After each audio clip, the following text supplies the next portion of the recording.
Así después les paso la clase grabada, ¿sí? A este. Ahora sí.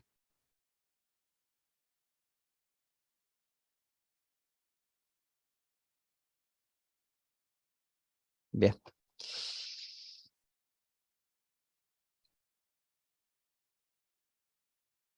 Bien, vayan tomando nota de algunas cosas que voy agregando, además de lo que vayan a ver en el... Esto lo van a tener ahora a la tarde. Voy a ver si los puedo terminar de matricular, ¿sí? Así que yo creo que ya para mañana ya van a poder entrar en el campus. Recuerden que la materia es X93, y bueno, desde ahí ya van a tener una solapa, que es la de control de calidad, donde van a tener un trabajo para leer para la semana que viene, y el primer seminario, que es un repaso de algunas cosas de estadística, y ya después, bueno, vamos a entrar en la etapa de control. Bien, vamos a ver qué es esto de asegurar el control de calidad, y cómo nos toca de cerca en el laboratorio de análisis clínicos, ¿sí? Históricamente ustedes recuerden que eh, el control de calidad no era algo inherente a los laboratorios, es decir, los laboratorios no hacían control de calidad.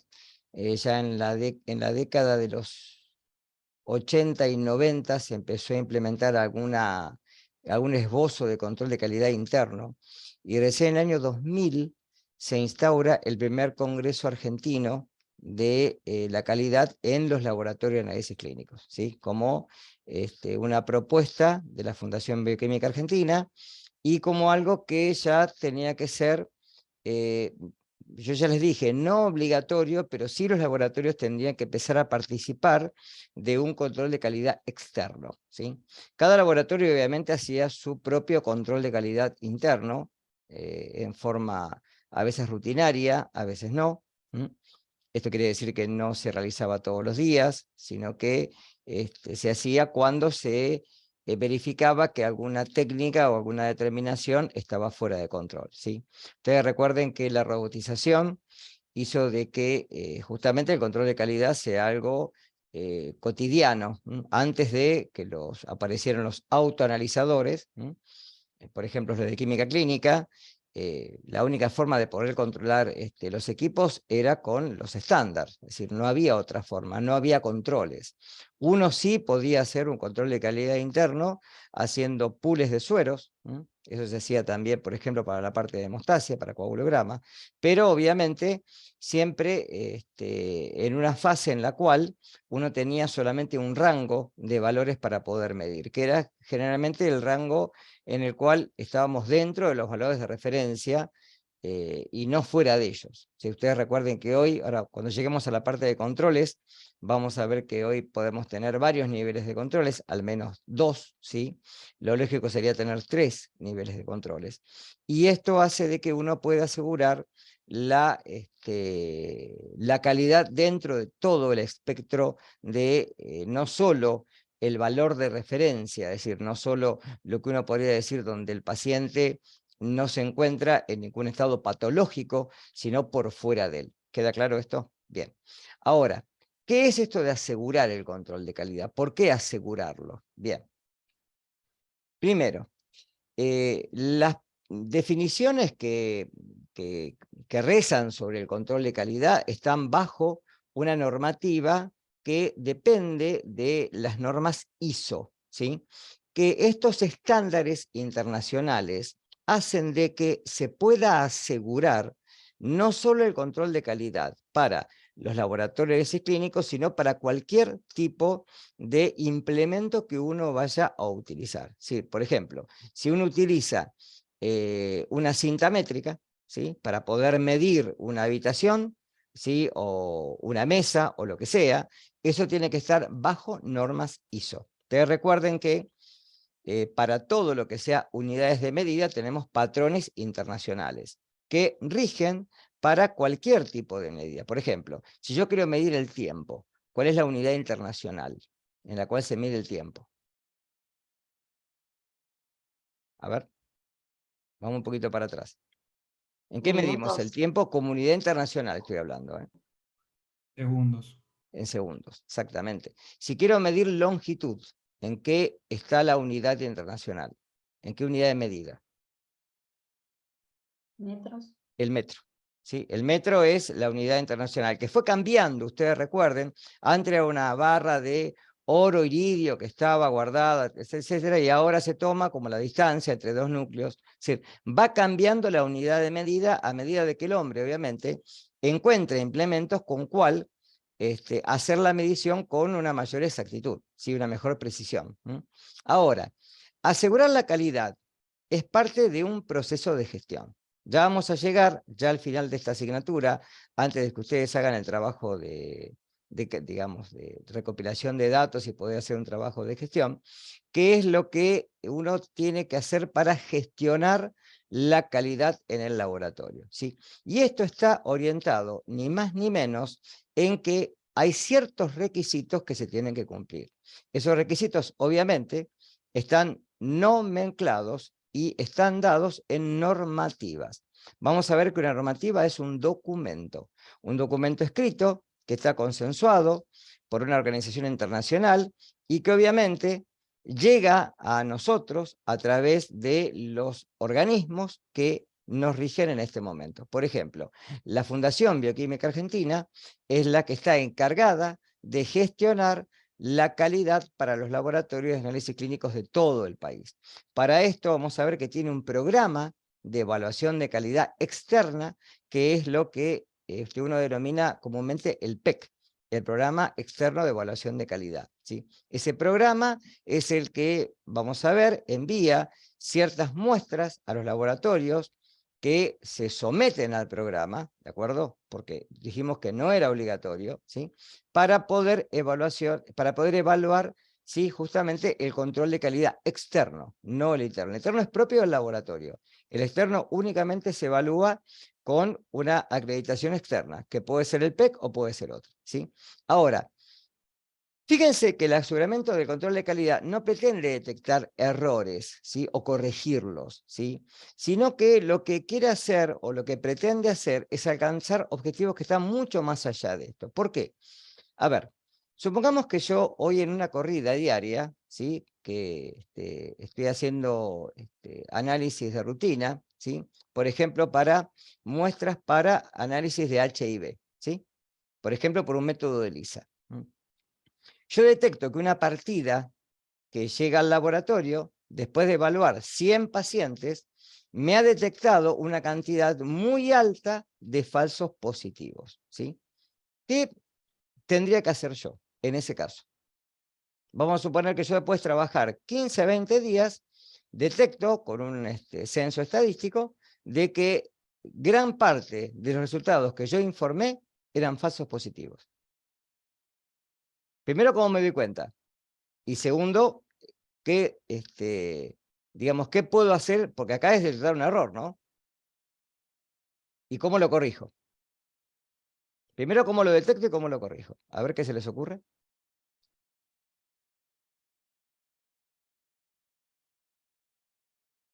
¿Cómo lo detecto? A ver, ¿cómo me di cuenta que eran falsos positivos?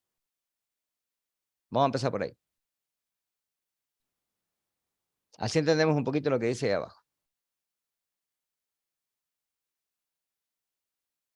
Vamos, ya vieron serología en algunas asignaturas.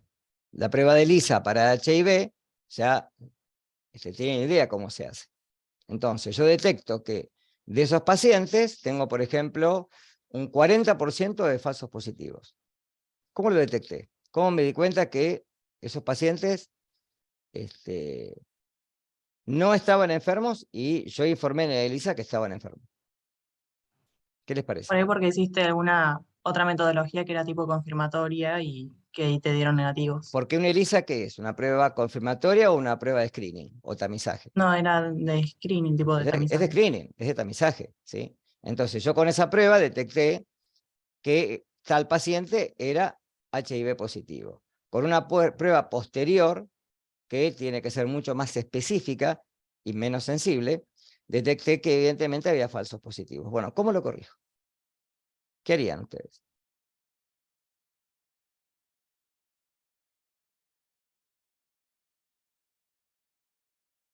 en ese caso? Supónganse que ustedes compraron una partida de 500 determinaciones y utilizaron solamente 50 o 60. Y ya detectaron que en ese 40 o 50 determinaciones que hicieron, tenían un porcentaje alto de falsos positivos. ¿Qué hacen? ¿Siguen No podría trabajando ser, con por eso? ejemplo, no ¿Eh? podría ser a las tablas para ver qué tipo de desviación hay, si hay desviación en tendencia o algo por el estilo. Lo que pasa es que acá vos pensás que no es una prueba cuantitativa, es cualitativa. Eso no es. Acá tendría que determinarlo con un chi cuadrado. No me sirve una división estándar. Pero ¿qué harían con esta partida que tienen ustedes? Yo la seguiría testeando aparte y bueno, como poniendo de vuelta a punto la técnica, porque por ahí le estoy errando en algún paso. Pensá que es, bueno, suponete que vos decís, no, la metodología que implementé está bien hecha. Los reactivos que utilicé están bien, no están vencidos. ¿Qué harían? ¿O qué tienen que hacer en ese caso? ¿Siguen trabajando No se con podría esa... calibrar el equipo, digamos, para que sea el valor de cutoff o el de corte un poco más alto, entonces no tienen todos falsos positivos? Puede llegar a ser, pero acá lo más fidedigno es directamente nota al fabricante, devolver todo lo que tienen y que les provean reactivos nuevos. Puede ser el lote que esté mal. ¿Está? Ya ahí tendrán que testear con otros laboratorios si está pasando lo mismo, desechar esa partida de reactivos y conseguir reactivos nuevos. ¿Sí? Por eso es, no se pretende solamente detectar y corregir el error, sino ir más allá, ver qué es lo que pasa, por qué pasa, si pasa en general, si solamente me pasó a mí en el laboratorio, como dicen ahí, por ejemplo, si yo tengo mal la sensibilidad del equipo y tengo un cutoff muy bajo, evidentemente tengo que, obviamente acá voy a tener que tener también un control de calidad externo, que me asegure que lo que yo estoy diciendo está bien. ¿Se entiende esto? Es decir, no solamente, porque a veces uno piensa que hacer el control de calidad es pasar los controles y ya está. No, es mucho más allá de eso. Es llevar un tratamiento estadístico de las determinaciones, verificar justamente que lo que se está haciendo está bien. Ahora vamos a llegar un poquito más adelante al ciclo de Deming, y ahí vamos a ver cómo se puede cerrar un poquito esto. ¿Se va entendiendo más o menos? ¿Va quedando? Bien. Entonces, en la fase de aseguramiento de la calidad, fíjense, va a haber tareas en las cuales las normas que ya están redactadas se pueden, de alguna manera, adaptar a su propio laboratorio. Nosotros, por ejemplo, en el materno infantil, yo hice, en una que después se los voy a dar, como si fuera una normativa interna, en donde a pesar de que hay normas que ya están escritas, uno a veces tiene que adaptarlas a su propio laboratorio. Por ejemplo, es como hoy en día se habla en los congresos de control de calidad. Ustedes saben que todas las determinaciones tienen valores de referencia, que vienen en los insertos. Ahora, esos valores de referencia son generales. Muchas veces lo que nos dicen en los controles, en los congresos, es que nosotros tenemos que verificar nuestros propios valores de referencia. Eso es, con una cantidad de muestreo que tenemos de los pacientes que recibimos de consultorio externo y que sabemos que son pacientes que normalmente no van a tener una patología, ¿sí? Con esos pacientes hacer un testeo y verificar los valores de referencia. De esta manera uno puede acotar, ¿sí?, aún más, o a veces tener hasta valores de referencia propios.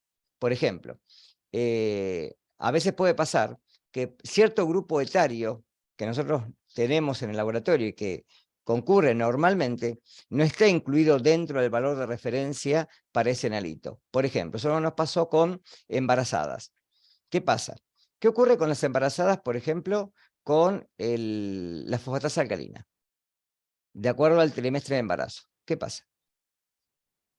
Si yo, por Aumenta ejemplo, significativamente. es decir, aumenta significativamente porque hay una parte de la fosfatasa alcalina que es placentaria, ¿de acuerdo? Ahora, si yo informo el valor de referencia para un adulto, la mayor cantidad de las determinaciones de pacientes que están cursando el cuarto, quinto, sexto o ya a término de embarazo, van a estar fuera de este valor de referencia. Bueno, nosotros después les voy a mostrar cómo hicimos valores de referencia discriminados por trimestre de embarazo. ¿Está claro? Bien, entonces, es así que se actualizan justamente todos los procesos y de esa forma uno puede llegar a una determinación en la cual el resultado está mucho más cerca del resultado real, que en realidad nunca lo vamos a saber. ¿Por qué? Por ejemplo, si yo informo la glucemia de un paciente que da 1,57 gramos por litro, o 157 miligramos por decilitro, la unidad que se les ocurra, que es la misma. ¿Qué les parece? ¿Es ese valor? ¿Está por fuera de ese valor? ¿Por arriba, por abajo? ¿Cuál es la realidad? ¿O qué hay, digamos, anexado a ese valor que dice 1,57 gramos por litro? ¿Qué hay además de eso? ¿Tendrías el desvío para arriba y para abajo o no? ¿Y dónde está eso? ¿Cómo se llama eso? El Tiene un error. nombre eso, ¿eh? El error estándar. Sí, pero ¿cómo se lo trae? Si yo se lo tuviera que decir a un profesional, a un médico, no me va a entender si le digo error estándar, seguramente. Hay otra palabrita más. Son 3 palabras. Lo tiene que haber visto en estadística. Coeficiente de variación. ¿Está claro? El coeficiente de variación puede ser intraensayo o interensayo. Entonces, si yo ya sé que cada determinación tiene un coeficiente de variación, yo sé que ese valor, que digo 1,57, puede tener un 5% por encima o un 5% por debajo. ¿De acuerdo? La idea es minimizar el coeficiente de variación, que vamos a ver cómo se puede llegar a hacer. Por eso, de alguna manera, siempre hay que revisar y actualizar los documentos. Justamente, fíjense que ahora estamos con la normativa MA3, es decir, Manual de Acreditación 3, que es el manual de acreditación que tienen todos los laboratorios para poder acreditar. Después vamos a ver qué es acreditar, qué es validar y qué es acreditar, que son procesos de gestión.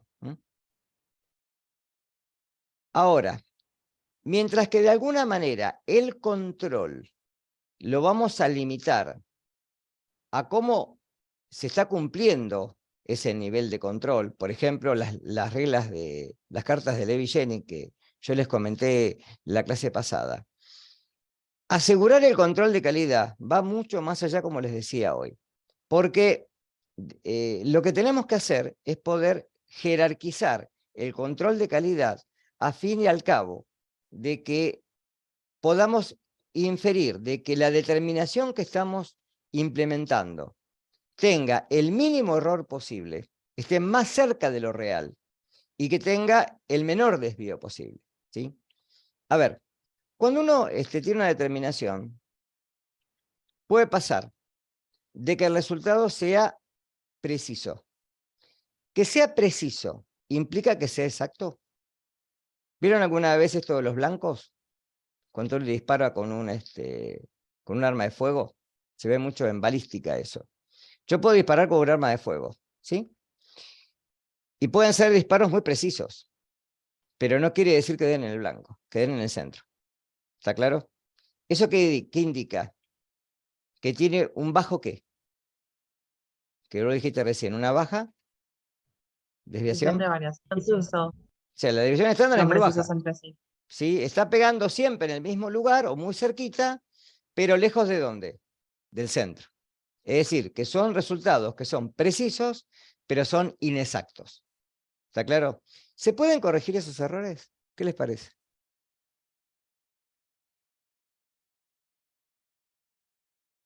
Algo dijeron hoy por ahí. Y no estaban tan equivocados con lo que dijeron. ¿Cómo yo corrijo un resultado? Por ejemplo, una mira. Yo tengo la mira de un rifle, ¿sí? Disparo, disparo, disparo y veo que siempre da en el mismo lugar, pero lejos del centro. ¿Qué tengo que hacer con la mira? ¿Qué se dice que se hace con la mira? ¿Se la? Se ajusta. ¿O algo más? Calibra. Se la calibra. ¿Está claro? Entonces, con calibración, nosotros podemos corregir los resultados que son precisos, pero que son inexactos. ¿Está claro? Se corrigen con calibración. Los resultados que son inexactos e imprecisos, es decir, cuando da en cualquier lugar, pero si yo me fijo, la sumatoria podría estar cerca del valor central, pero tiene una gran desviación, ¿sí? Esos resultados no se corrigen con calibración, porque son aleatorios. ¿Está claro? ¿Sí? Lo lógico sería que sean exactos y precisos. ¿Sí? Bien, y eso se logra con procesos de calibración. Y fíjense que esto es imprescindible. ¿Por qué? Porque estamos trabajando en servicios de salud. Y yo siempre lo digo esto. Ustedes tienen que empezar el día de mañana cuando estén en un laboratorio o estén trabajando en investigación o lo que sea, que estén trabajando con una muestra, pero que atrás de esa muestra hay un paciente. ¿Sí? Y ese paciente es el que necesita, de alguna manera, un resultado que sea lo más exacto y lo más preciso. Porque dependiendo de ese resultado, ese paciente, por ejemplo, lo que vimos hoy, análisis de HIV, va a estar sometido a un tratamiento o no. ¿De acuerdo? Además de todo el conflicto, porque estamos hablando de una enfermedad de transmisión sexual, ¿está claro? Y una enfermedad crónica. Bien, ahora, primero, reconocer que el laboratorio de análisis clínico es una organización. ¿Qué quiere decir que sea una organización? Vamos a parar un poquito acá, porque ustedes no tuvieron nada de esto. ¿Qué es una organización? ¿Qué particularidad tiene una organización? A ver, ¿qué les parece?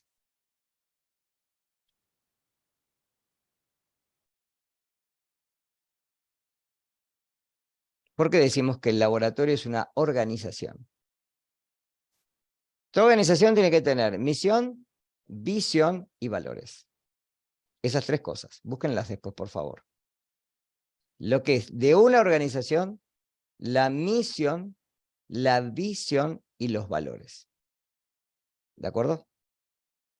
Porque eso nos va a servir para la semana que viene poder abordar el tema de la semana que viene. Ahora, dentro de una organización hay una jerarquía institucional que va desde, en este caso, el jefe de laboratorio, ¿sí?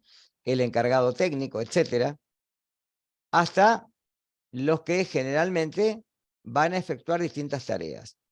Por ejemplo, dentro del laboratorio tiene o debería de tener que haber un encargado de control de calidad, ¿sí? Que es el que de alguna manera sea el que asegure de que en el laboratorio se está realizando el control de calidad. Porque es el que después, vamos a ver, lo informa a los organismos que proveen las muestras, ¿sí? Y después el que con los datos analiza junto con la sección o junto con, digamos, el bioquímico encargado de la sección, cómo corregir estos errores y cómo minimizar fallas dentro del proceso. ¿Estamos hasta acá? Ahora, esto hace de que una organización y un sistema que se desarrolla dentro de la misma tengan que tener una unidad, ¿sí? Por ejemplo, dentro de los laboratorios hoy hay sistemas de gestión. ¿Saben lo que es un sistema de gestión? ¿A qué se denomina sistema de gestión? Porque están las normativas, ¿no? Eso es inherente, lo provee generalmente los organismos internacionales, la Fundación Bioquímica se lo provee a cada laboratorio, después acredita, etc. Pero ¿qué es un sistema de gestión? ¿A qué se denomina normalmente sistema de gestión?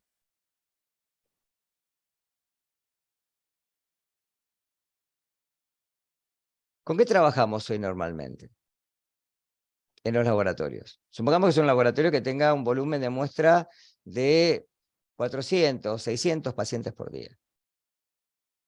¿Se puede trabajar de forma manual ya con ese nivel de cantidad de pacientes? No, tenés como un sistema operativo en donde se Automatizado. conectan todos Bien, los equipos. bien. Sí. Ahora, Vamos a ver ahora más adelante en la charla que hay 3 tipos, ¿sí?, de etapas con las cuales uno puede dividir el control de calidad. La etapa preanalítica, la analítica y la postanalítica, ¿sí? ¿Cuáles son de las 3 las que más errores, ¿sí?, pueden darnos hoy en día? ¿Qué les parece? La preanálisis. Fundamentalmente la pre. La post también, ojo, pero la pre fundamentalmente, ¿sí? Un sistema de gestión es un sistema, es un software, que lo que hace es nuclear todo lo que ocurre en lo que vendría a ser la mesada o la entrada del laboratorio, la parte administrativa, del ingreso del paciente, etc., a los autoanalizadores que van a realizar, ¿sí?, las determinaciones de esos pacientes. ¿Qué se evita con esto? ¿Sí? ¿Qué se evita con esto? Que una vez que está ingresado el paciente, no hay que ingresarlo nuevamente en cada autoanalizador, sino que hay un sistema de gestión que traduce, porque son 2 sistemas informáticos distintos, ¿de acuerdo con esto? Cada equipo tiene su sistema informático, ¿sí? Lo que va a hacer es unirlo para que yo no tenga que volver a cargar todas las determinaciones del paciente dentro del autoanalizador.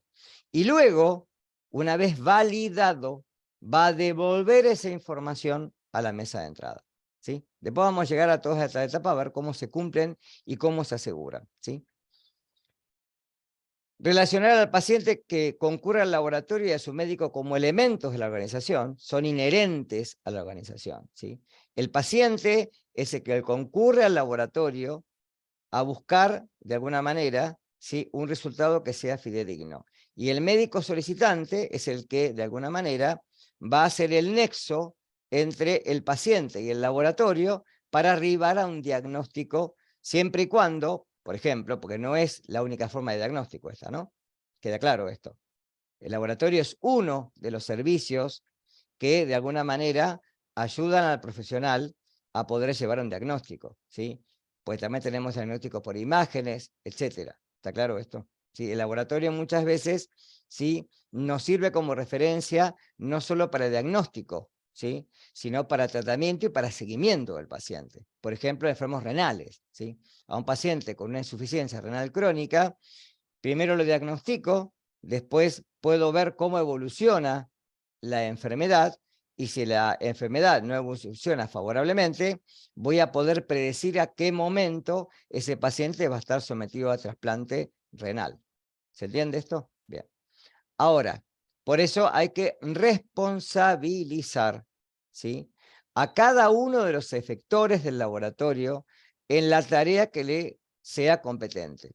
Y acá hay que ser un poquito juicioso, porque todo el laboratorio en sí, desde la parte administrativa, ustedes como profesionales que van a trabajar en las secciones, el personal que puede llegar a ser en los hospitales, ustedes recuerden que está instaurada y en muchas clínicas el actor que es el extraccionista, que antes no existía, ¿sí?, que generalmente es un enfermero, en el hospital, por ejemplo, ¿sí?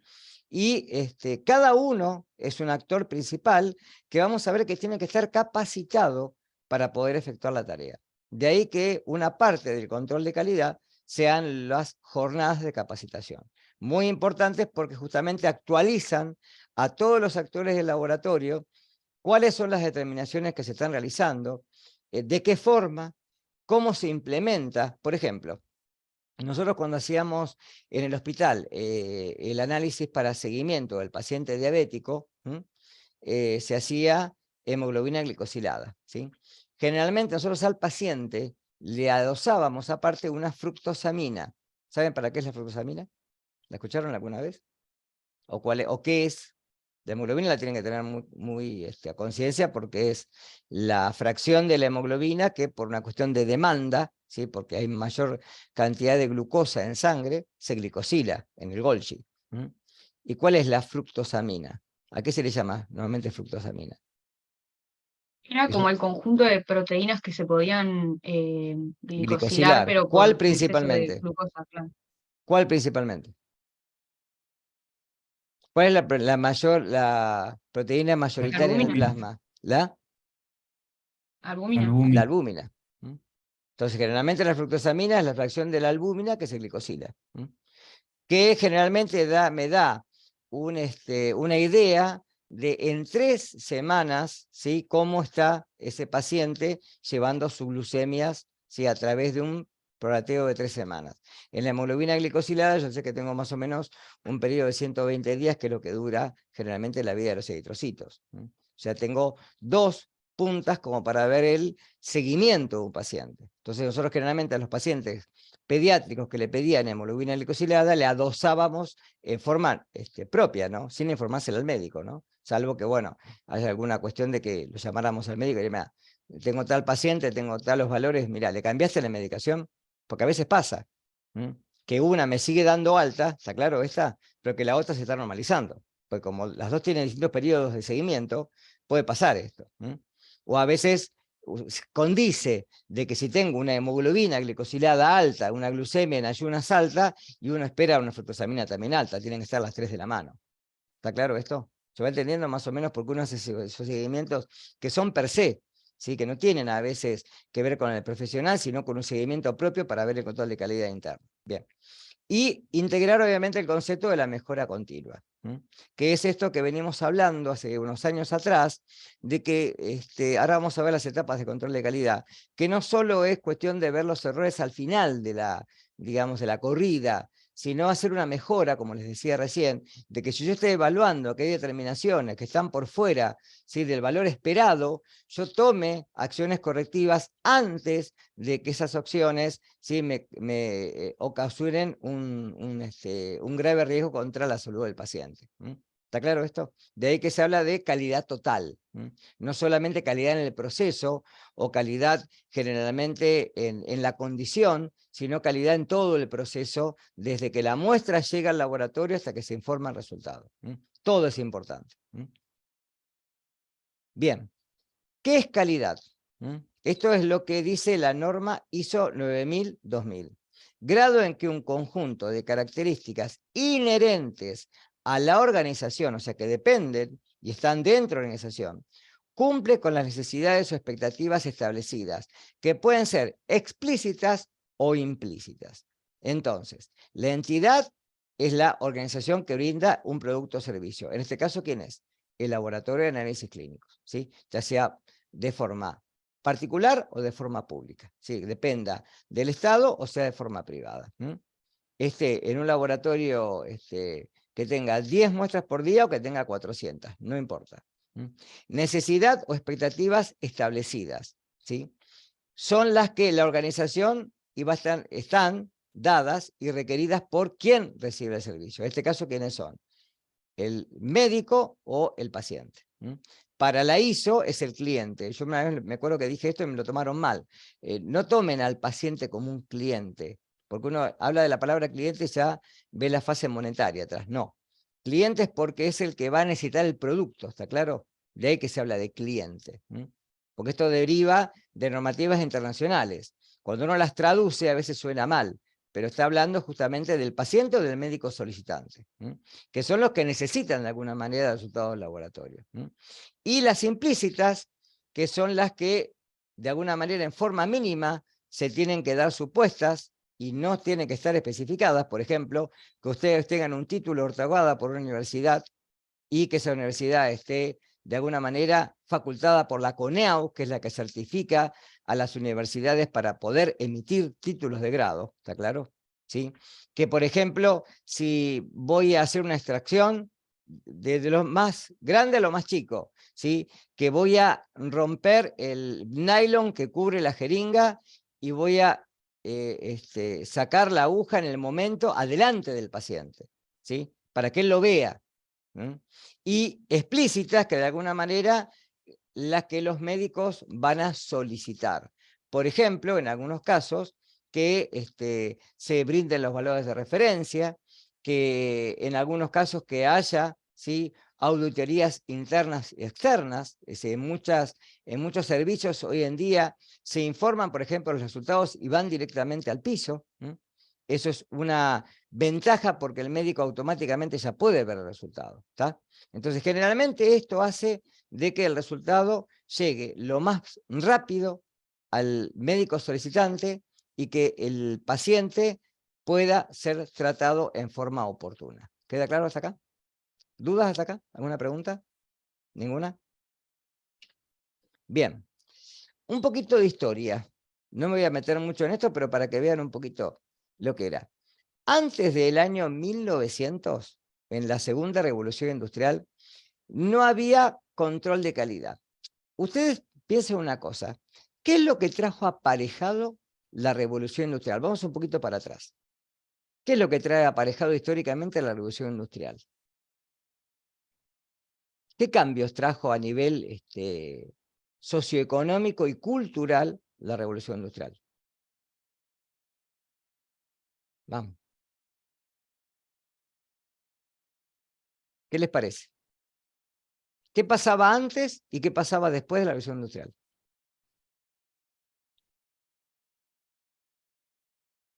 ¿Cómo Es era la como que forma? mucho trabajo manual dejó de serlo y había máquinas, digamos, que reemplazaban el trabajo del Es decir, hombre. se No sé. perdió lo artesanal. ¿Está claro? Fíjense que hoy estamos queriendo volver a lo artesanal. ¿Se entiende esto? La revolución industrial trajo esto. Antes el trabajo era artesanal y era por pedido, ¿sí? No se hacía trabajo a granel. Era, por ejemplo, era como decir, bueno, me voy a hacer un traje, me hacía un traje a medida, ¿sí? No se hacían sacos de distintas tallas, etcétera, porque, primero, el comercio y el poder adquisitivo del pueblo no tenía forma de llegar a ciertos pormenores en los cuales, ¿sí?, el nivel sociocultural, ¿sí?, hacía que lo artesanal era lo más importante y era la forma de comercio. La revolución industrial, tanto la primera como la segunda, trajo esto, la automatización, ¿sí? El hacer producción a granel, ¿sí?, en donde se hacían 1000 sombreros, por ejemplo. ¿Está? Ahora, ¿qué pasa? A partir del 1900, y fundamentalmente con toda la etapa de la revolución automotriz, eso trajo aparejado que, por ejemplo, en las industrias Ford, en Estados Unidos, se empezara a hacer inspección del producto final. ¿Qué quiere decir esto? Se hacían 1000 carburadores y se inspeccionaban partes de esos 1000 carburadores. ¿Cuál es el problema que traía en este contorno? ¿Qué les parece? ¿Qué problema podría aparejar esto? El tiempo de inspeccionar cada uno de los carburadores. ¿Más que eso? No Que el no podés tiempo. determinar la etapa que está llevando a esos errores. Es decir, si los 1000 Caso. si los 1000 estaban mal, había que tirar todo y empezar de vuelta. ¿Está claro? Sí, el costo era muy alto. ¿Se entiende? Fíjense que después, gracias a implementar la estadística, surge la inspección con muestreo, que es lo posterior. Es decir, de los 1000 se inspeccionaban lotes, pero también traía problemas, porque si de los 10 lotes, 5 estaban fallados, esos lotes había que tirarlos y había que empezar de vuelta. Posteriormente viene lo que dijiste vos recién, la etapa de proceso. Es decir, para hacer un carburador, es como para hacer, por ejemplo, si yo tengo que hacer una hemoglobina glicosilada, para traducirlo al laboratorio, ¿qué etapa lleva una hemoglobina glicosilada? Supongamos que la hago por el método viejo, cromatografía, de intercambio catiónico. ¿Qué etapa lleva? Primero la extracción de sangre, tubo de hemograma. Luego tengo que hacer la hemólisis. De ahí, sembrar en la columna. Hacer la elusión en 1 o 2 pasos, depende cómo sea. Si el uso en el primero o el uso en el segundo, depende cómo sea la cromatografía. Y luego medir. En cada proceso, yo puedo ir midiendo y evaluando si de alguna manera hay errores. ¿Está claro? Eso es evaluar en cada etapa del proceso. puede determinar si en alguna de las etapas hay un error. O una ELISA, por ejemplo. Yo hago una ELISA sándwich. Entonces, en cada etapa de esa ELISA, si cuando agrego el conjugado, que es lo último, o antes cuando la B, que puse los anticuerpos, hay algún error, ahí lo puedo detectar y ahí puedo corregir. Está claro que eso obviamente, todo esto lo hace el fabricante.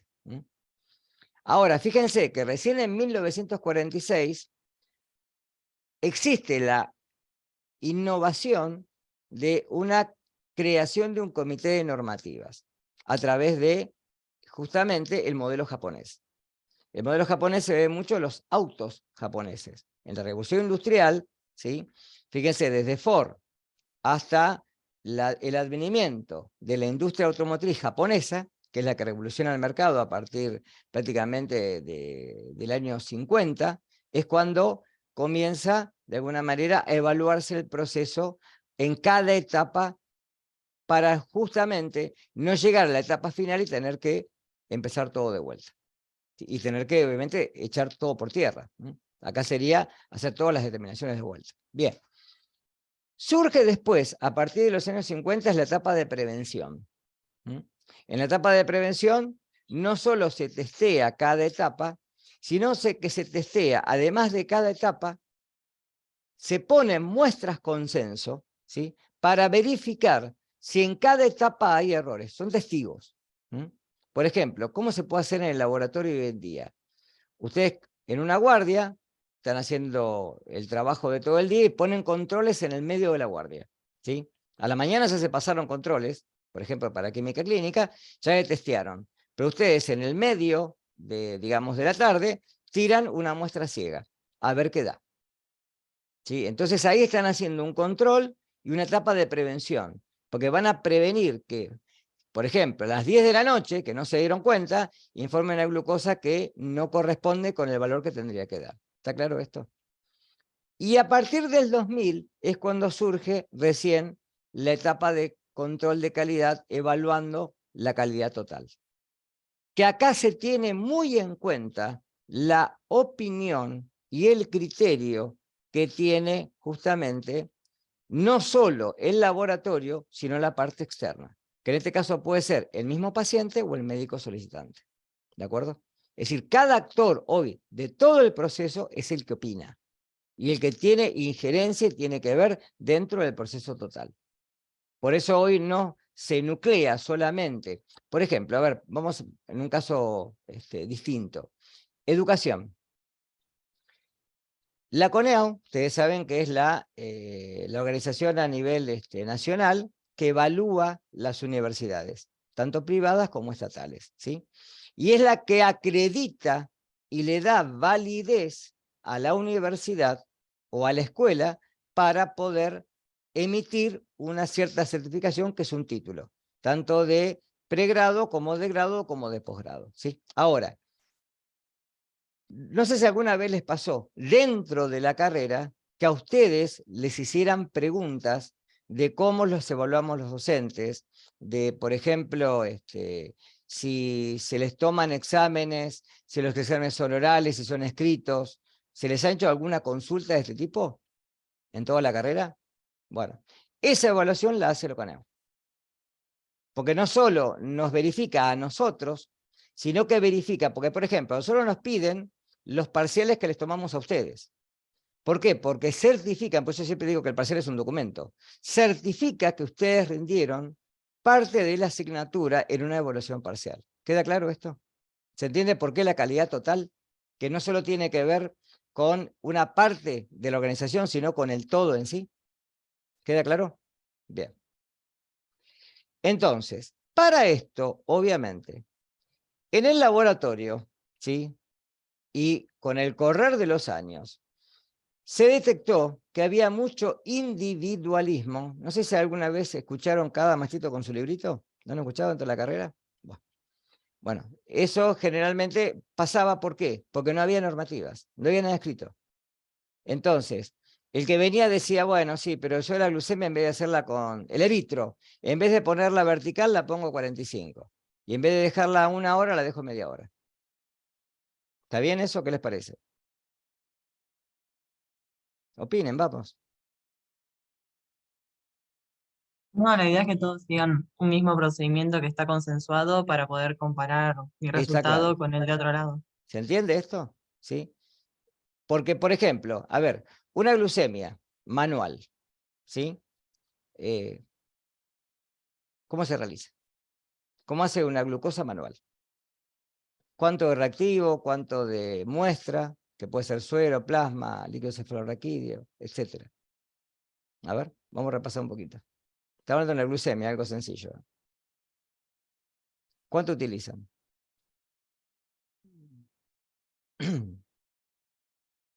Han hecho glucemia, chicos, vamos. ¿Cuánto de reactivo? 2 mililitros de reactivo, 20 microlitros de muestra, ¿sí? ¿La pueden hacer con 1 mililitro y 10 microlitros de muestra? Sí. Llevan toda la mitad. ¿De qué va a depender eso? Que yo puedo utilizar un volumen u otro. ¿De qué depende? Fundamentalmente. De que el equipo que tengas lo pueda detectar, digamos, lo pueda medir Que lo pueda de leer. manera que pueda. Si yo tengo una macro cubeta, ¿sí? Y tengo el paso de luz en un fotómetro, un fotocolorímetro, un espectrofotómetro, ¿sí? Con un ancho de banda determinado, ¿sí? Como sé que el camino óptico es de 1 centímetro, yo voy a poder medir, ¿sí? 2 mililitros. Ahora, si tengo una micro cubeta, que adentro puedo poner menor volumen, y ahí puedo utilizar 1 mililitro, ¿sí? Ahora, no puedo utilizar la técnica de 1 mililitro con 10 microlitros si tengo una macro cubeta, porque parte de la luz va a absorber y parte de la luz va a pasar de largo. ¿Se entiende esto? ¿Está claro? Por eso la sistematización en los procesos a través de, generalmente, ¿sí? Normativas escritas, que estén detalladas y que me digan qué es, cómo y en qué momento lo tengo que hacer, ¿sí? No es lo mismo, por ejemplo, a ver, una fotasa alcalina, ¿sí? Método optimizado, enzimática. Si yo la hago en un, por ejemplo, en el espectrofotómetro, o en un fotocolorímetro, ¿qué tengo que mirar si lo hago en uno o en otro? ¿Cuál es la diferencia entre un espectrofotómetro y un fotocolorímetro?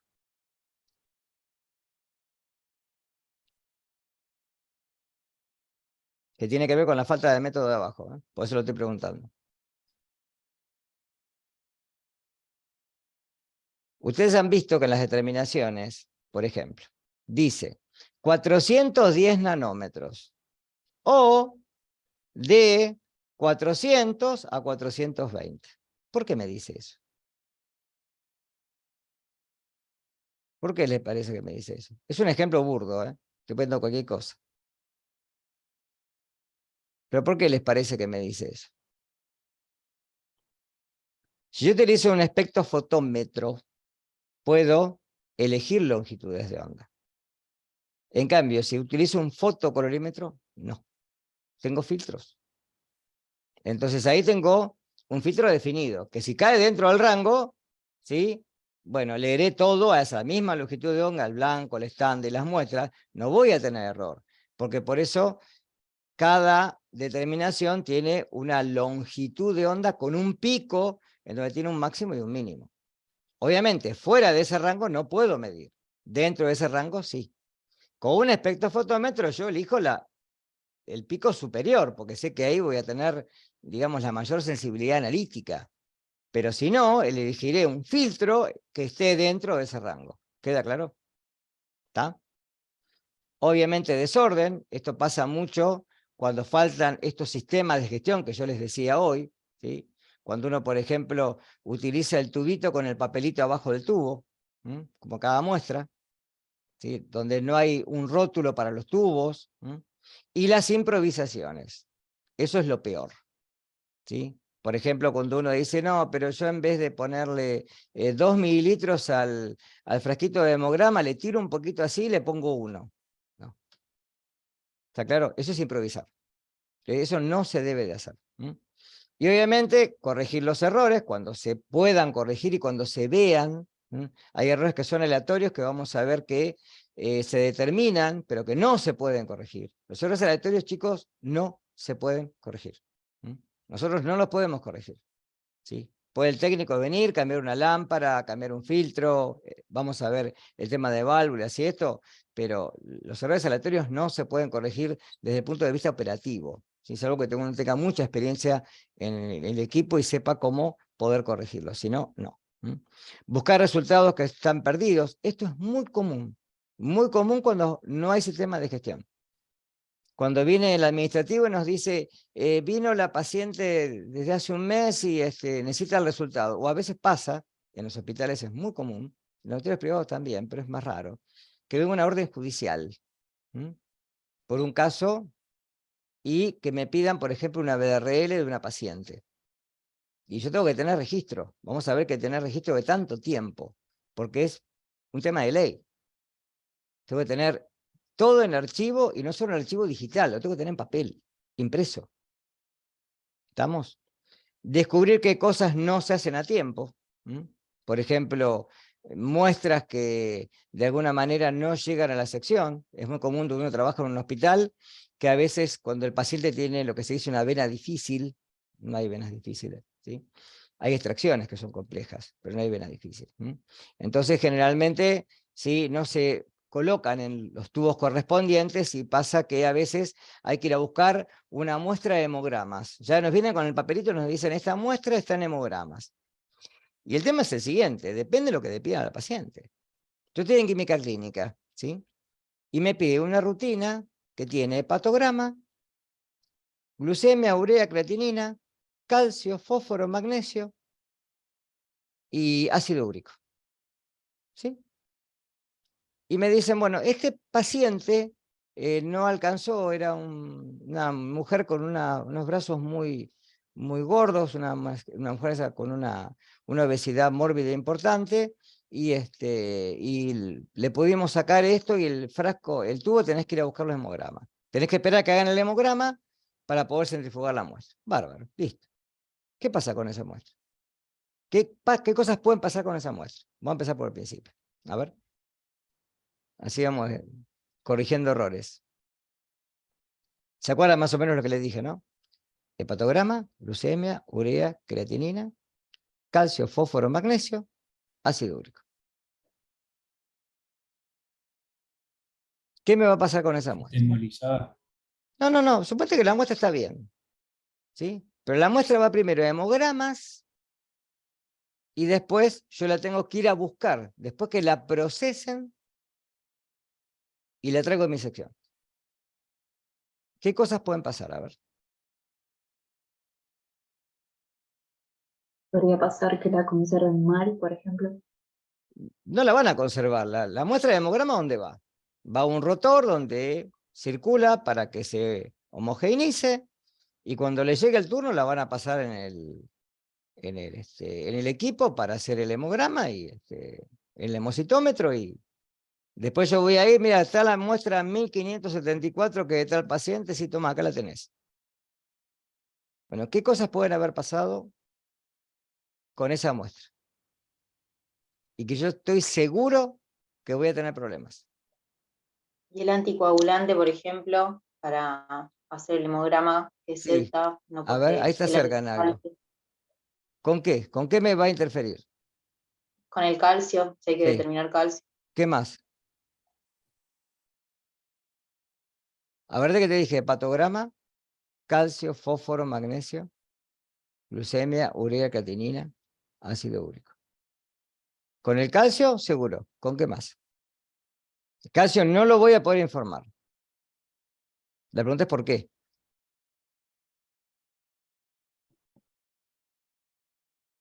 Vamos, chicos. Porque, o sea, el ELTA lo quela el calcio, entonces Es un no sé si lo vas a poder quelante, lo va a secuestrar de la muestra. ¿Qué más? El Claro. magnesio también. Quela todos los que son iones divalentes y algunos monovalentes también. ¿Sí? ¿Qué más? Hay otra cosa más que no voy a poder hacer. No voy a poder informar. Les dije hepatograma.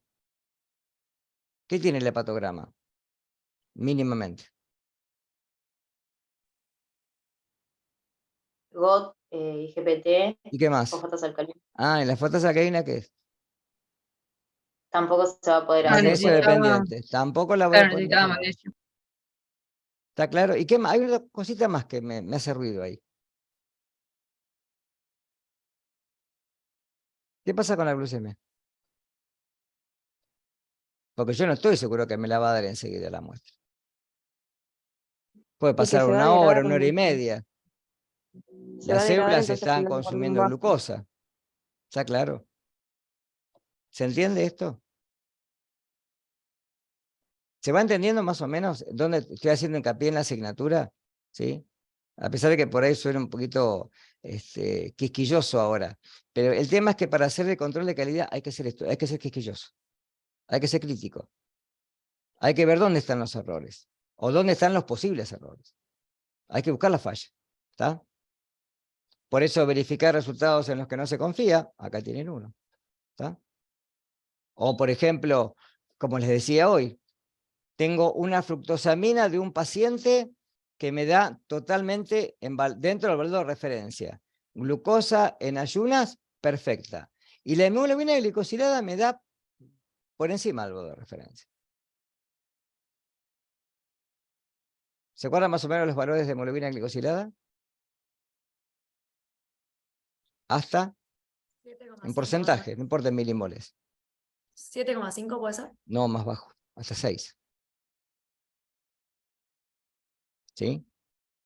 No diabéticos hasta 5, de 5 a 6 es la zona ahí gris, donde la metodología depende de la metodología.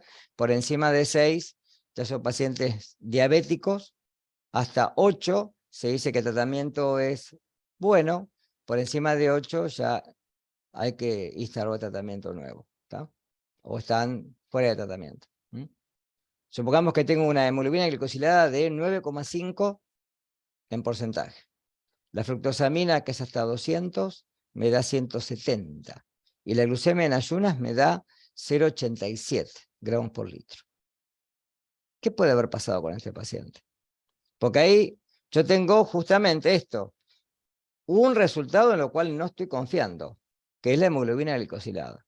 La repito, me da lo mismo. ¿Qué tendrían que hacer ustedes ahí? Antes de informar. ¿Qué harían? A ver. Ver si es un paciente anémico, puede ser. No. Suponete que es normocrómico, tiene un hematoquito normal, no está por ahí la cosa. Porque aparte si fuera anémico te daría baja la hemoglobina no alta. Y acá te da alta. O sea, no condice la hemoglobina con los otros dos, ¿entiende esto? ¿Qué podría estar pasando ahí? A ver. Suponete que es un paciente pediátrico, tiene 8 años, insulino dependiente. ¿Qué puede estar pasando ahí? ¿Qué harían? Primero, ¿qué harían, no? Porque repiten y les da todo bien. Controles dan bien, pero están desconfiando de un resultado que no condice. ¿Qué podrían hacer ahí? A ver. ¿Qué les parece que podrían hacer? Obviamente antes de informarlo, ¿no? Antes de validarlo.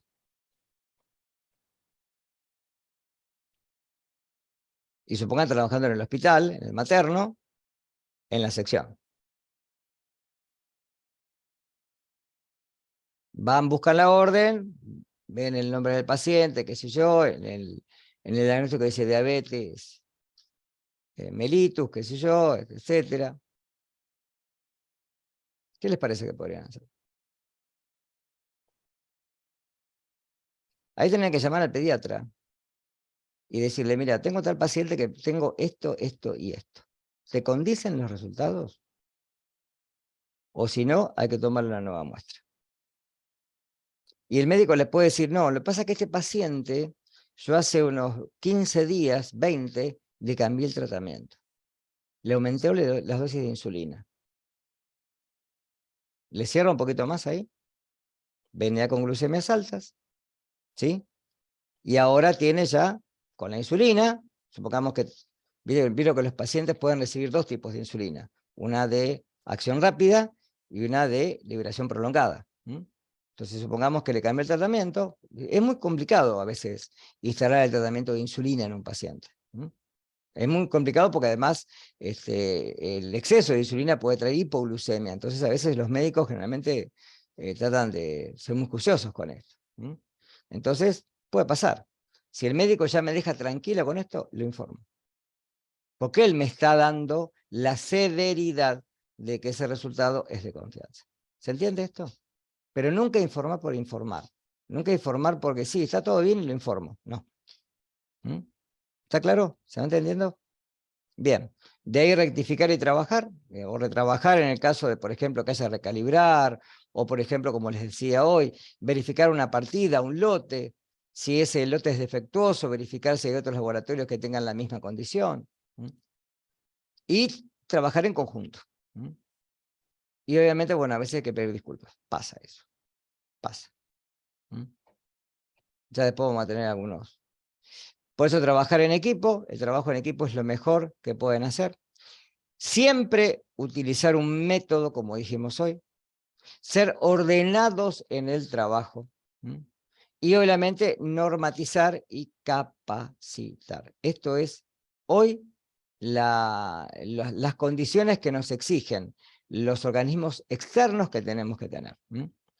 Pasos correctos, tiempo optimizado, por ejemplo, esto fundamentalmente para los resultados que tengan que entregarse en tiempo y forma. Fíjense que los autoanalizadores tienen generalmente, los de química clínica, por ejemplo, los que son randomizados, estaciones de urgencia. ¿Qué quiere decir esto? ¿Sí? Que si yo estoy haciendo la rutina diaria, ¿sí? Y viene una muestra de terapia, no tengo que parar la rutina, ¿sí? Sino que lo pongo en estación de urgencia y va a terminar de hacer, ¿sí? de tomar la última muestra, lo que tiene que tomar de esa muestra, supongamos que tenga 30, va por la muestra 20, toma lo último de esa 20, en vez de tomar la 21, me toma la de urgencia. ¿Está? Obviamente seguridad, ¿han visto algo de bioseguridad ya, no? En toda la carrera. Bueno, acá está muy en boga esto. Obviamente esto minimiza, o sea, a ver, una vez me preguntaron a mí en un congreso, yo estaba dando una conferencia, si el control de calidad era gratuito, ¿no? Yo digo, no, el control de calidad es lo más caro que hay. ¿Por qué? Porque hay que necesitar digamos, un ingreso adicional para implementar control de calidad. No es gratuito, ¿sí? Los laboratorios de los hospitales, normalmente, tienen como donación los programas de control de calidad, ¿sí? O sea, hay, por ejemplo, el PEC en el materno como en el IGA, lo dona. ¿Qué quiere decir? Que recibe el control de calidad externo y no lo tiene que abonar. Los laboratorios particulares, vamos a ver que se tienen que suscribir al programa y a los subprogramas que quieren hacer. Porque puede ser que no hagan todos, ¿sí? Que se inscriban en el programa, pero no en todos los subprogramas. O sea que no es barato, es caro, pero es necesario hacerlo. Es un costo adicional que es, de alguna manera, inherente a la organización y que se debe que hacer. Conformidad, obviamente, por parte del paciente y del médico solicitante, y obviamente esto va a traer una buena imagen. Esto, a ver, yo siempre dije esto. Vamos a hacer una cuestión estadística cortita. Vayan diciéndome a ver qué marca de celular tienen. A ver. Vos, ¿qué quiero ver? Melanie, ¿qué marca de celular usás? Un Motorola. Motorola. Catalina, Motorola también. Motorola. Amira, ¿me escuchás? ¿Qué marca tenés de Ay, celular? no podía activar el micrófono. Samsung. Samsung, bien. Micaela, Samsung. Samsung, bien. No sé quién más está, a ver, porque tengo que desplegar esto. Vayan diciéndome. Caro, Motorola también. Motorola, 3-2. Carla, Un Samsung. Samsung, 3-3. Pablo, iPhone. iPhone, bien. Juliana,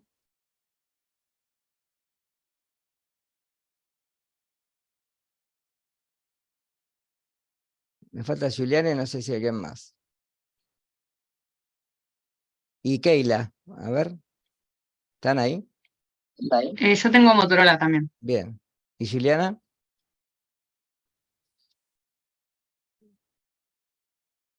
Bueno, más o menos vimos que estábamos 3-3, pero hay uno que tenía iPhone, ¿sí? Fíjense una cosa. Yo tengo un Motorola. O sea que más o menos creo que Motorola llevaba la ventaja. Cuando uno sale al mercado, busca generalmente productos que sean de calidad. ¿Cómo nos garantiza la calidad? O sea, ¿cómo se garantiza la calidad? La calidad se garantiza por varios efectores. Muchos nos van a entrar por la vista. Y a ustedes les pasa que a veces ponen la televisión o en las redes sociales, en Instagram o en Facebook, ven, ¿sí? Y dicen, no, pero bueno, yo me voy a tirar por esta marca, ¿sí? Y fíjense que ninguno, vieron que hace un tiempo había unos celulares que eran de marca Huawei, o una cosa por el estilo. Bueno, desaparecieron del mercado, yo no sé si los escuché alguna vez más. Fue como igual que los BlackBerry.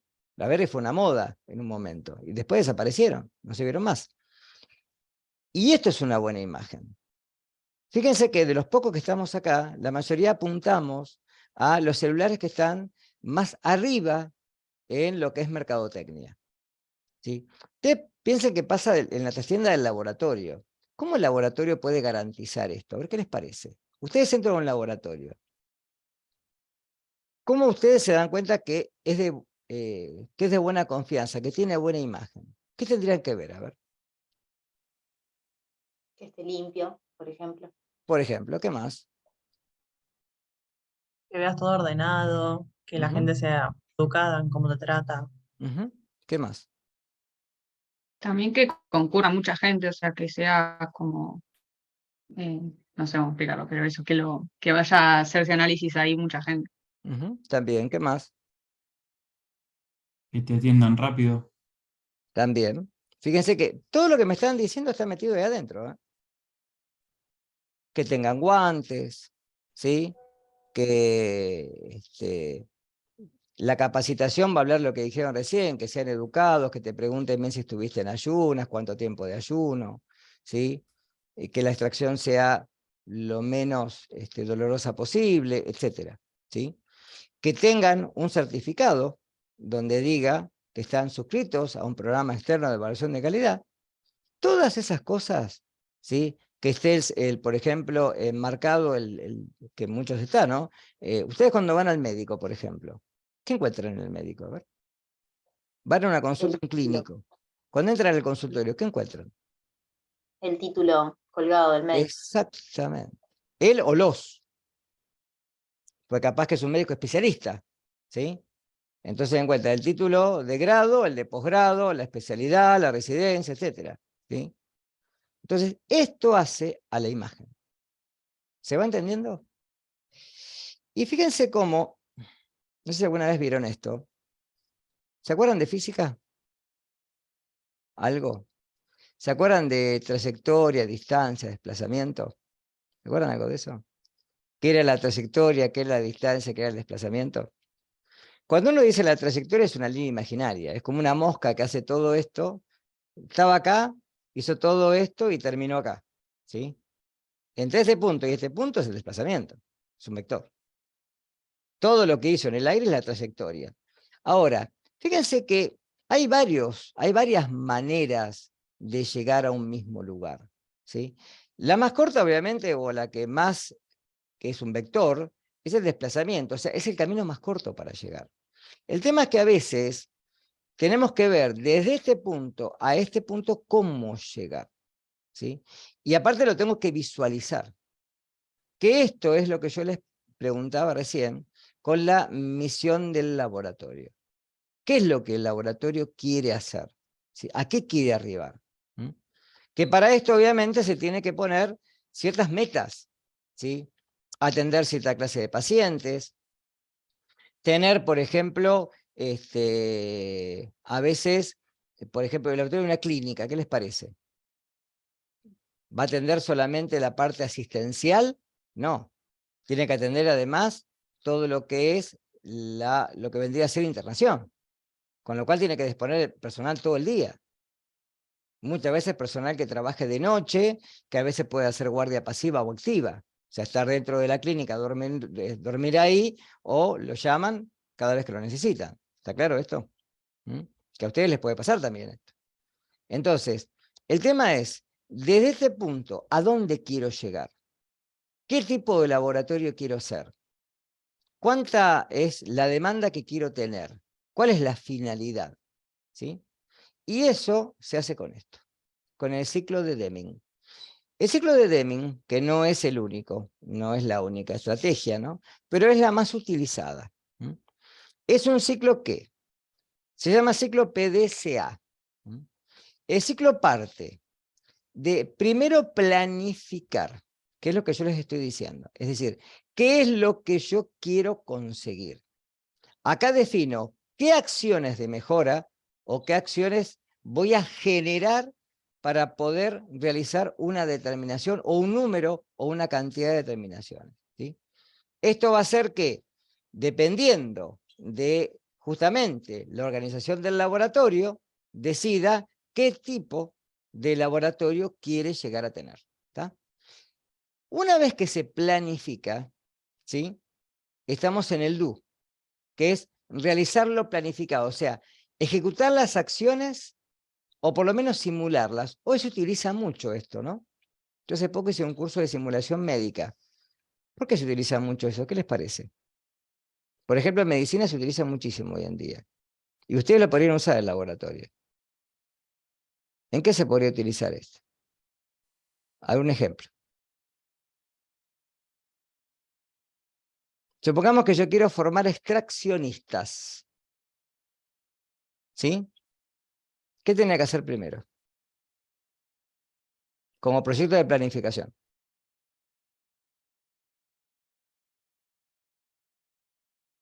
¿Qué es lo primero que tenía que ver? Yo, por ejemplo, tengo un laboratorio y digo, bueno, ahora en el laboratorio, como nos pasó una vez en el materno en una época iban los técnicos de laboratorio al piso a hacer extracciones de sangre. Cuando yo estuve como coordinador de los técnicos, vi que era una locura porque después tenían que venir a la sección desde el piso y hacerse cargo de la sección a veces. Era totalmente algo improcedimental. Va. ¿Qué les parece? ¿Qué es lo primero que tengo que ver? Yo quiero ahora decir, bueno, ya los técnicos del laboratorio no suben más, voy a poner la función del extraccionista. ¿Qué es lo primero que tengo que ver? Antes que nada. Porque estoy planificando, ¿no? ¿Cuántos necesitarías, por ejemplo? ¿En relación a qué? ¿Cómo voy a determinar cuántos necesito? Con la cantidad de pacientes. Número de Con la extracciones. cantidad de extracciones que tengo. O sea, ¿qué tendría que hacer acá? Ante todo. ¿Un tratamiento de tipo? Estadístico. Es lo primero. Ver cuál es la media, cuál es la varianza. ¿Se entiende? Ver en qué momento del año tengo más extracciones, en qué lugar, si es un hospital, si es, por ejemplo, en toda la zona de puerperio, obstetricia, etcétera, o es en neonatología y pediatría. Ahí tendría que ver, porque no solo es el extraccionista, el tipo de extraccionista. No es lo mismo hacer la extracción de un adulto que de un pediátrico y un neonato. Entonces tendría que ver primero esto. Luego ejecutar las acciones o en su defecto simularlas. ¿Qué tendría que hacer una vez que elegí el personal? ¿Directamente enviarlo al piso y que hagan las extracciones? No. ¿Qué tendría que hacer ahí? Como diseñar un protocolo de cómo querés que lo hagan. Capacitarlos, protocolos para ver, por ejemplo, qué tipo de tubos van a utilizar dependiendo de las determinaciones que tengan. ¿Tá? ¿Cuánto se necesita? ¿Qué volumen de sangre se necesita para tantas determinaciones? Y acá puedo simularlos con simuladores que hay, en donde yo tengo un brazo artificial con una vena y ahí puedo hacer funciones sin tener que hacerle ningún daño a nadie. ¿Está claro esto? Acá entra la parte de simulación. Por ejemplo, jornadas de capacitación, etcétera. Luego ahí iría a la parte del check, control. Comprobar resultados y sacar conclusiones. ¿Cómo haría esto? ¿Cómo vería esto? Supongamos que las extracciones empiezan a las 6 de la mañana. Yo antes me pasaba que recibía las muestras a las 11 de la mañana y recién venían los técnicos a trabajar en la sección. ¿Qué cambios tendría que ver si el resultado es bueno? Porque piense que este personal está pura y exclusivamente para hacer extracciones. Nada más que para eso, Se agilice más todo. obviamente. ¿Y qué más tendría que ver? Que de alguna manera, ¿sí?, el mismo trabajo que antes se hacía, por ejemplo, ¿sí?, por los técnicos de laboratorio, lo puede hacer ahora como se hizo, por ejemplo, en el hospital y se sigue haciendo en enfermería. Son personal de enfermería que no están cumpliendo funciones en los servicios de enfermería, sino que están dedicados directamente a extracciones. ¿Va quedando claro esto más o menos? Y después, obviamente, una vez que aseguro lo conseguido, lo estandarizo y ya lo pongo en práctica, y obviamente puedo considerar mejoras. Pues puedo ver, por ejemplo, y no, en neonatología las extracciones no son de buena calidad. Bueno, tendré que formar gente o personal para hacer extracciones en neonatología. O, por ejemplo, en terapia, que a veces pasa en las clínicas, por ejemplo, el personal de laboratorio hace extracciones de sangre arterial en terapia. ¿Tá? Entonces, capacitar a ese personal para extracción en sangre arterial. ¿Tá? Y siempre tengo un ciclo, porque vuelvo hacia atrás y puedo replanificar. Eso es lo importante de esto. Que me permite hacer acciones correctivas, tomar acciones correctivas. Poder hacer el camino de vuelta. ¿Se entiende? ¿Qué significa esto? Esto lo vamos a volver a ver antes del trabajo final. Porque va a estar basado sobre esto. Bien. Entonces, ¿qué es lo que aporta a un sistema de calidad? Primero, métodos, criterios y procedimientos como venimos viendo. Va a unificar la forma de trabajar por lo que vimos hoy. O sea que cada actor no va a hacer su propia e individual, ¿sí?, participación dentro del engranaje, sino que el engranaje, al estar aceitado, va a trabajar como un todo. El resultado, obviamente, va a ser siempre el mismo y la calidad final del laboratorio va a quedar asegurada. Y miren una cosa. Si yo quiero verificar si una determinación, ¿sí?, es precisa, ¿qué hago? Cualquier cosa, una glucemia, una urea, una catenina, un recuento de blancos. Yo quiero determinar precisión. ¿Qué hago? Habría que pasar varias veces la Exactamente. misma muestra para ver si te da siempre el mismo resultado. Exactamente. Y ahí puedo evaluar precisión, ¿sí? ¿Está claro?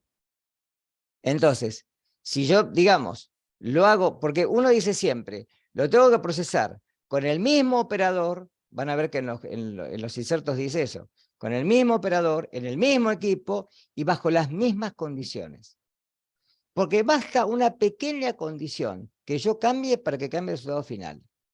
Por ejemplo, supongamos que yo en la mañana estoy midiendo determinaciones de glucemia, colesterol, ácido úrico, etc. Van a ver que yo hablo mucho de química química porque estuve encargado varios años de la sección. Igual pasé por todo el laboratorio. Y supongamos que de golpe comienzo a encontrar resultados muy por fuera del valor de referencia. Glucemias altas, colesteroles altos, ácidos úricos altos, triglicéridos altos. Sin embargo, las ureas, las transaminasas, lo demás, me sigue dando dentro del valor de referencia. Y es más, como estrategia, tomo una de las muestras, varias, perdón, de las que pasé a la mañana temprano y las vuelvo a pasar. Y me dan altas ahora. ¿Qué les parece que puede haber pasado? No cambié reactivos, sí hubo cambio de algo, pero no de reactivos. ¿Qué puede haber pasado?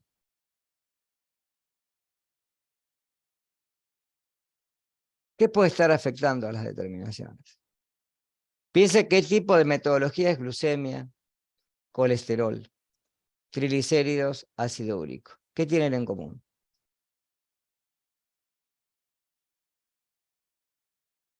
Además de que estar en sangre. Tienen algo en común. Que no tiene la urea, no tiene las transaminasas, no tiene, qué sé yo, la catinina, por ejemplo. ¿Qué tienen en común?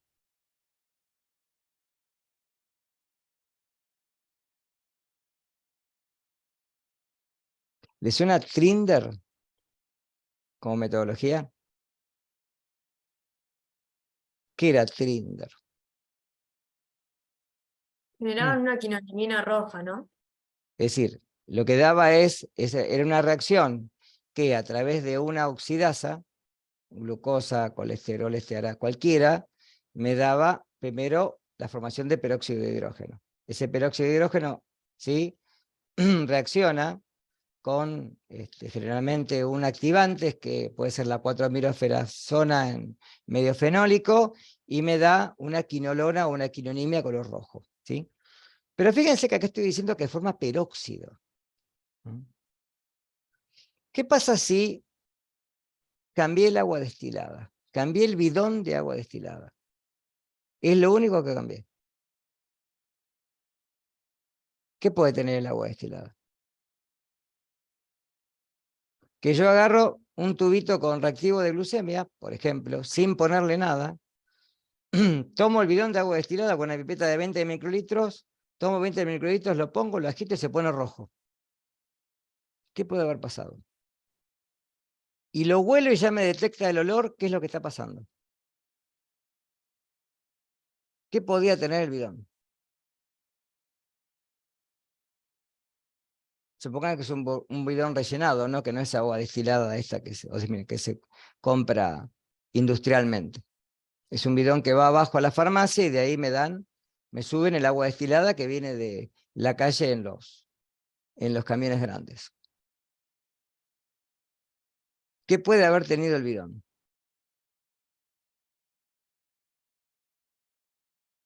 Lavandina. Miren qué sencillo. Bidones que se usaban, eso pasó, pues lo estoy contando. Bidones que se usaban para lavandina, ¿sí? Se mezclaron con los de agua destilada que iban al laboratorio. Y de golpe nos empezó a dar todo horrible.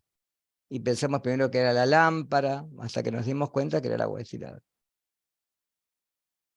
¿Está? A veces son pequeñas cosas, pero que nos tienen que llamar la atención. Porque fíjense que casualmente yo les estoy diciendo, glucemia, ácido úrico, colesterol, triglicéridos son los que traen problemas. Los que forman peróxido de hidrógeno. El peróxido de hidrógeno, ¿sí? Es uno de los oxidantes fuertes. Si acá tengo un oxidante fuerte como el cloro, obviamente con cualquiera de estos reactivos da un color rojo. ¿Está claro? Y lo que me da, digamos, de sospechoso es que las demás determinaciones me dan bien. ¿Va quedando? Bien. Entonces, como metas, trabajo en equipo, capacitación, metodología de trabajo, normalización y como último, si está todo esto en marcha, llegar a un proceso de acreditación. Ustedes fíjense que, por ejemplo, en la Argentina, por lo menos hasta donde yo tengo en claro, el único laboratorio que está acreditado es el del Malbrán. ¿Sí? Laboratorio público estoy hablando, no privado. ¿Sí? Porque no es fácil acreditar. No es fácil.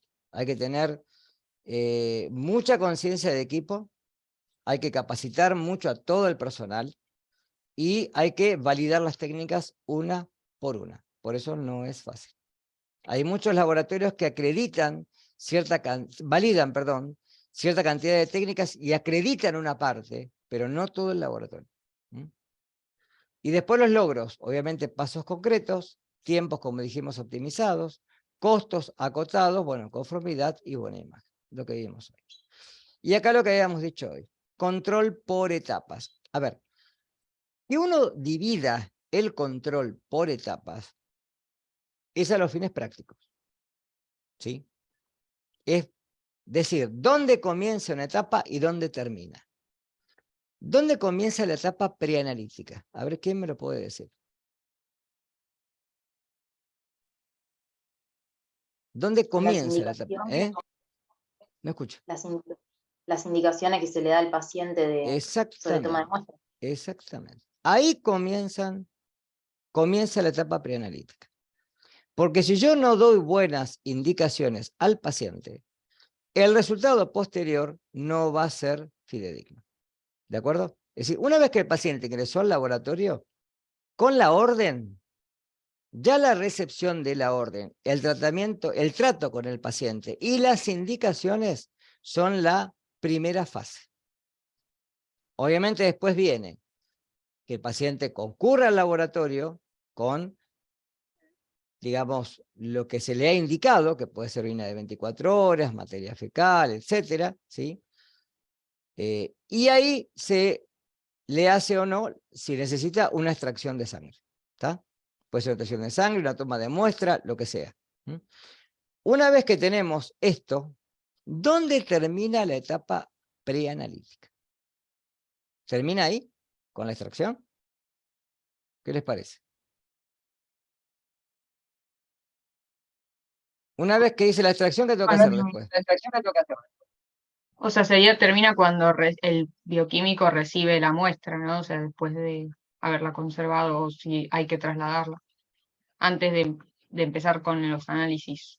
Vamos a suponer que es un coagulograma. El coagulograma llegó a la sección, ¿sí? ¿Ya ahí terminó?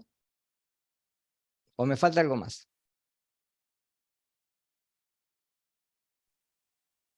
Habría que evaluar que, bueno, en el caso del coagulograma, que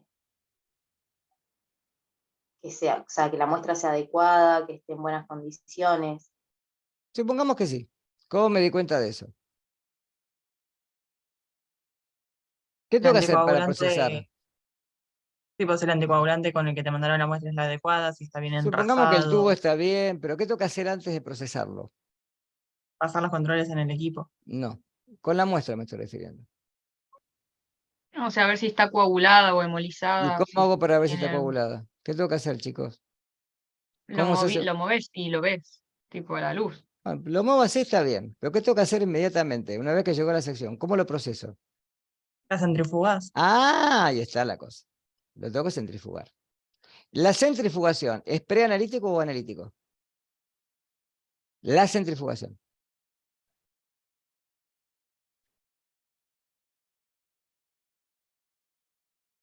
Es decir, ¿estoy analizando algo ahí?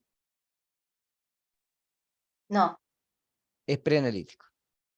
¿Dónde comienza la parte analítica? ¿Por qué es la etapa analítica? Es la etapa de medición, del mensurando.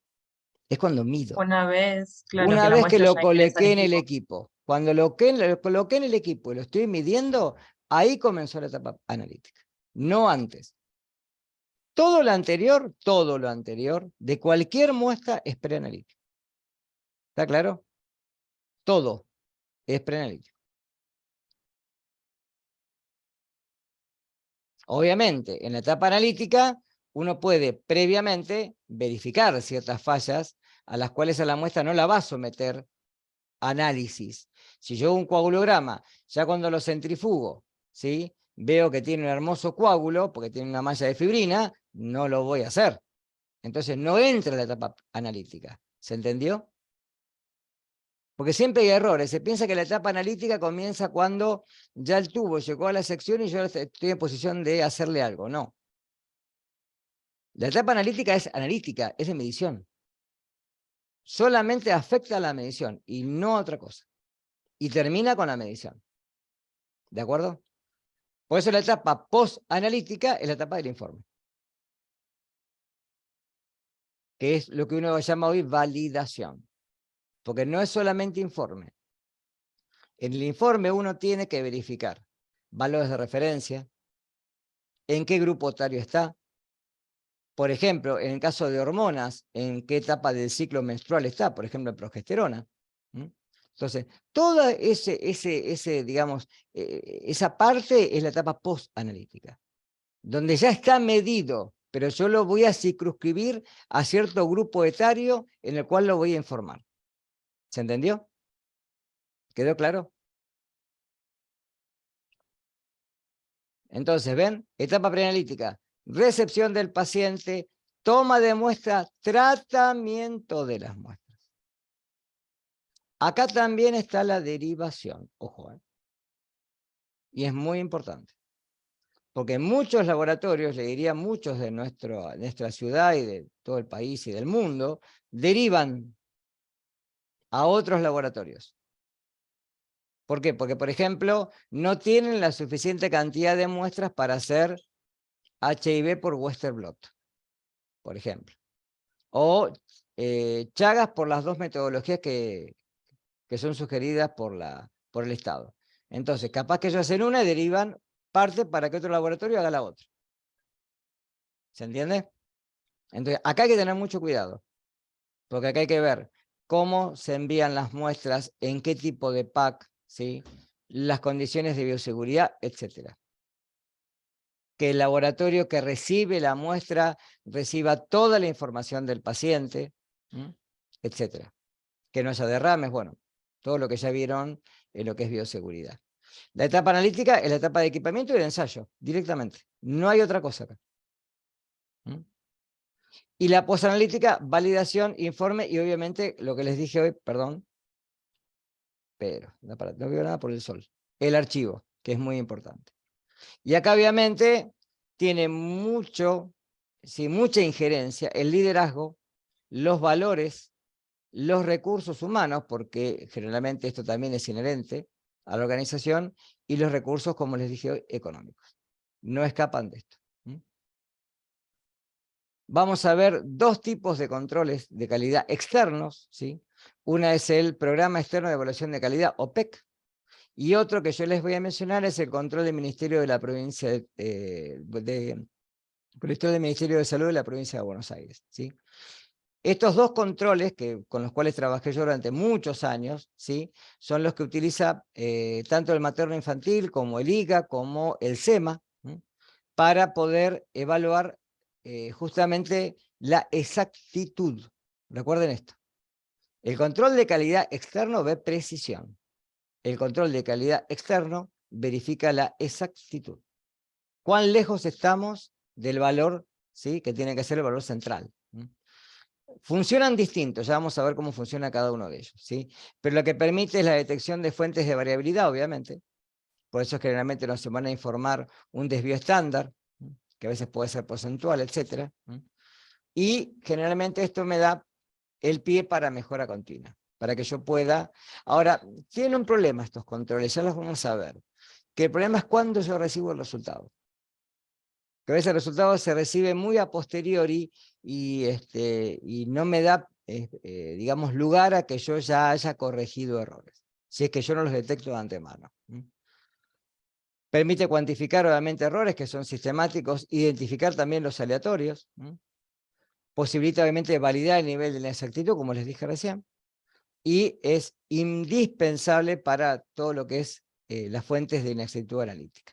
Acá está lo que les dije hoy, lo que es la veracidad y la precisión en cuanto a cuando hay una alta precisión, ¿lo ven? Baja precisión, esto es exacto, y esto tiene una baja exactitud, pero es un poco más preciso.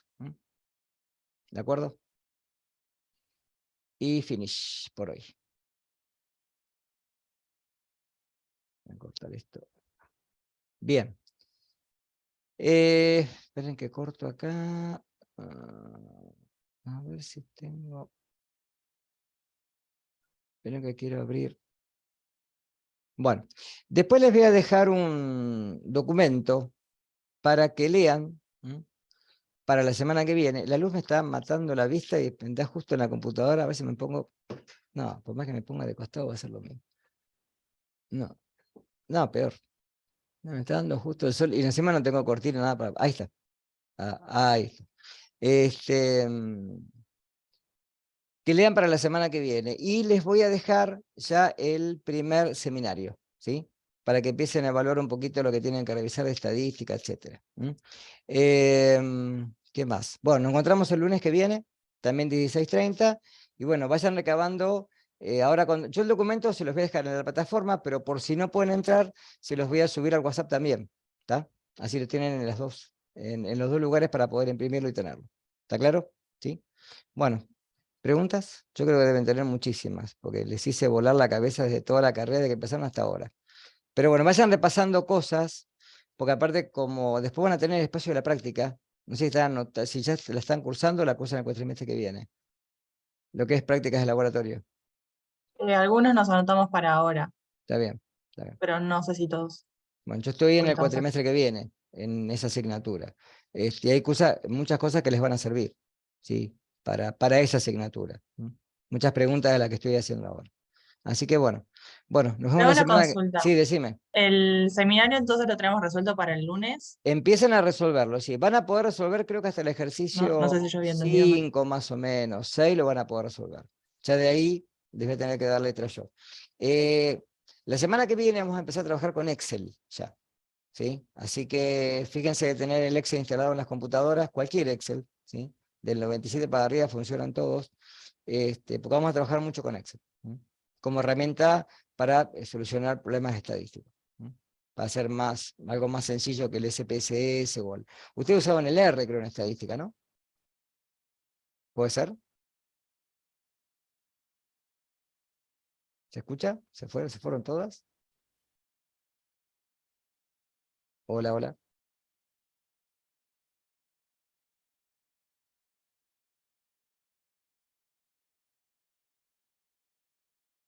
Hola, ¿se escucha?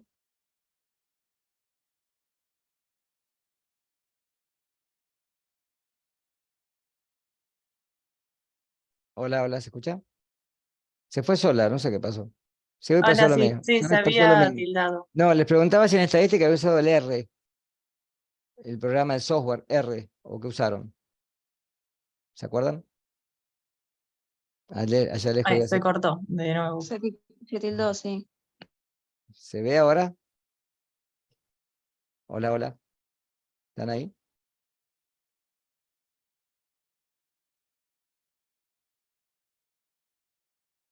A ver si...